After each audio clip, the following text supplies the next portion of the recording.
He alone can't fix it. Twice in as many months, at home and now abroad, President Donald Trump has gambled on his self-touted negotiating prowess and lost.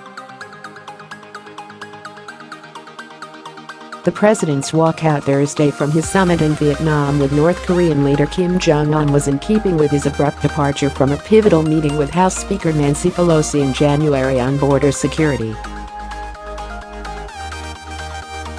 That earlier impasse didn't end well for him.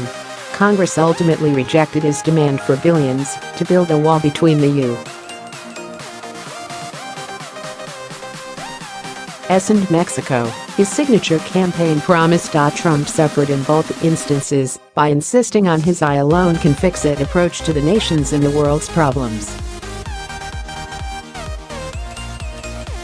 He raised expectations of success in each case and personalized the negotiations, all but dismissing the typical groundwork of advisors both to persuade Kim to halt North Korea's nuclear weapons program and to force Pelosi's agreement to a border wall.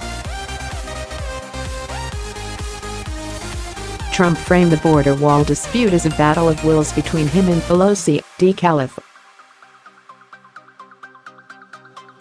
rather than a legislative clash between the administration and Congress over domestic priorities. And instead of giving his negotiators time to hammer out a complex nuclear pact with their counterparts in Pyongyang, or just to tee up preliminary agreements, Trump insisted on having a hastily planned second summit with Kim based on a relationship that he continued to call very strong and very warm even after their talks broke down. The president now risks a similar scenario with Chinese President Xi Jinping. In recent days, Trump has all but promised to U.S. China summit at his Mar-a-Lago resort in March, retreating from his tariff threats and raising expectations for a trade deal. While claiming progress in staff-level negotiations, he has told reporters that only he and Xi can settle final issues of intellectual property, technology transfers and market access, knotty disputes that have lingered for decades. The failure in Hanoi was just one setback in a brutal week for the president. While Trump relishes televised pomp and ceremony, his summit with Kim was overshadowed when his personal attorney for a decade, Michael Cohen, testified in Congress on Wednesday to new details depicting Trump as a racist, a commie, and a cheat. In a dramatic reveal, Cohen produced a check that he said was reimbursement to him for pre-election hush money to a stripper who alleged a tryst with Trump, a check the president wrote after he took office.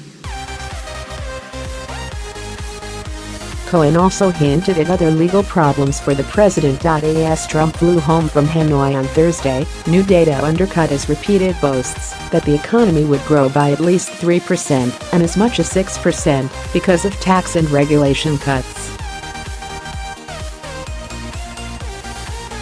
Government figures showed growth for 2018 stuck at 2.9%, the same rate achieved in President Barack Obama's best year. Like the Kim summit, the developments demonstrated the risks of Trump's go-it-alone deal-making style and boastful rhetoric. In business, he often operated by intimidating his foes, engaging in brinkmanship to force concessions, and then moving on to the next project if things unraveled. In governing, he has found that harder to do. Trump's effort to personalize deals has raised the stakes to levels widely seen as unrealistic. Often, he can't simply walk away. Certain legislation, including government spending bills and a pending measure to raise the nation's borrowing limit, must be passed into law. And Trump's adversaries have shown a greater willingness to call him on his bluffs. Both Democrats, newly empowered by the House majority they won in November, and foreign leaders no longer so cowed by him. Pelosi, despite a 35-day partial government shutdown that Trump provoked, refused to give him the $5 $7 billion he wanted for a border wall. Next, he declared a national emergency to circumvent Congress and get the money, trying his luck that federal courts and Republicans in Congress would back him.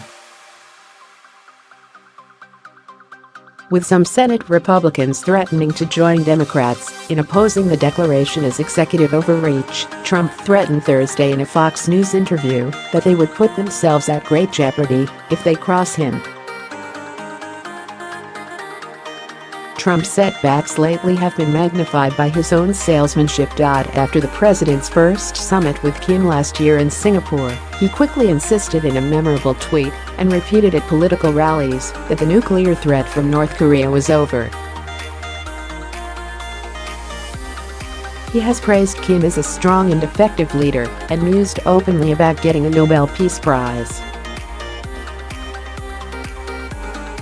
Yet just weeks before his second summit, Trump's intelligence officials testified before Congress that North Korea remained actively involved in building its weapons program and was unlikely to relinquish it.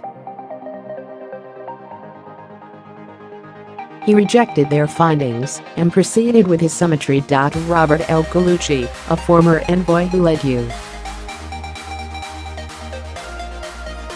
talks with North Korea in the 1990s, said there were many bad days when he negotiated with his counterparts from the notoriously wily adversary. But they happened largely outside the public glare, at the staff level. For Trump, the breakdown was all his and Kim's, with thousands of reporters from around the world bearing witness. With Thursday's breakdown, Trump said the two countries' negotiators will likely return to the table. Some foreign policy experts had worried that Trump would strike a bad deal in Hanoi, given his eagerness for an achievement. Many, including Pelosi, expressed relief when Trump walked away on Thursday. No deal is better than bad deal, said Sumi Terry, who handled Korea issues for the CIA under President George W. Bush. Terry wondered whether Trump, distracted by the Cohen hearing, simply lacked the patience to sit down with Kim for the hours it would take for such a complex negotiation. Others also questioned whether the North Koreans overplayed their hand, perhaps because they read Trump's effusive appeals to Kim's greatness as signs of weakness.